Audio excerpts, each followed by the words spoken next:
مکران زمین فصل اول.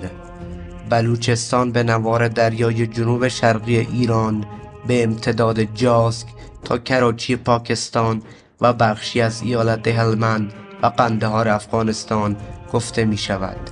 بلوچستان سرزمینی که رمز و رازهای ناگفته بسیار دارد، سرزمینی که در گذشته به نام مکران شناخته می شد. نام مکران برای اولین بار بر روی کتیبه بیستون داریوش بزرگ نقش بسته است. در این کتیبه داریوش بزرگ از نام مک یا مکا نام برده است و از آن به عنوان 14مین ساتراپ خود یاد می کند. با اینکه این قدیمی ترین نوشته به جا مانده توسط بشر است، اما تاریخ این سرزمین چیزی فراتر از 2500 سال پیش است. طبق اسناد کشف شده، قدمت بلوچستان به بیش از 11,000 سال پیش باز می‌گردد. سال 2532 پس از کیومرث، امپراتوری کیانیان، شهر استخر. سیاوش شاهزاده ایرانی که توسط نامادریش سودابه به دست درازی محکوم شده بود، باید در آزمون آتش شرکت می کرد.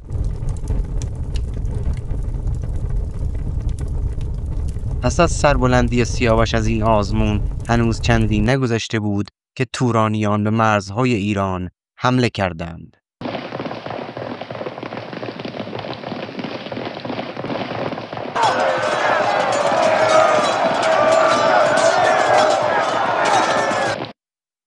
سیاوش از کیکاووس خواست تا او را به میدان جنگ بفرستد.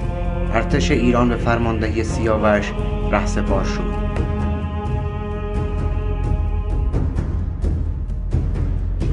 بخش بزرگی از این ارتش را بلوچ‌ها تشکیل داده بودند.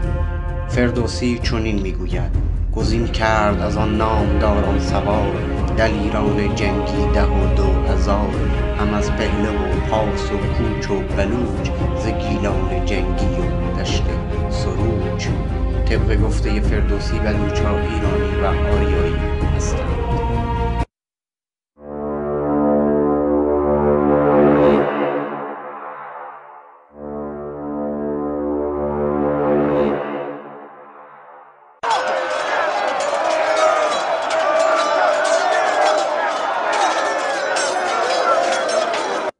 سیاوش سرانجام توانست افراسیاب را شکست دهد و افراسیاب تسلیم شد و 100 اسیر نزد سیاوش فرستاد.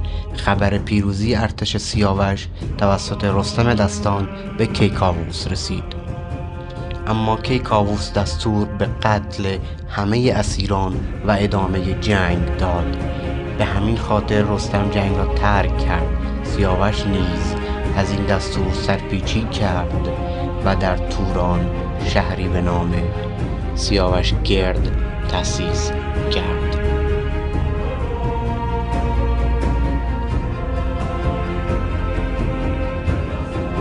پس از مدتی گرسیوس برادر افراسیاب را بر علیه سیاوش شوراند. سیاوش توسط گرسیوس به ناحق کشته شد.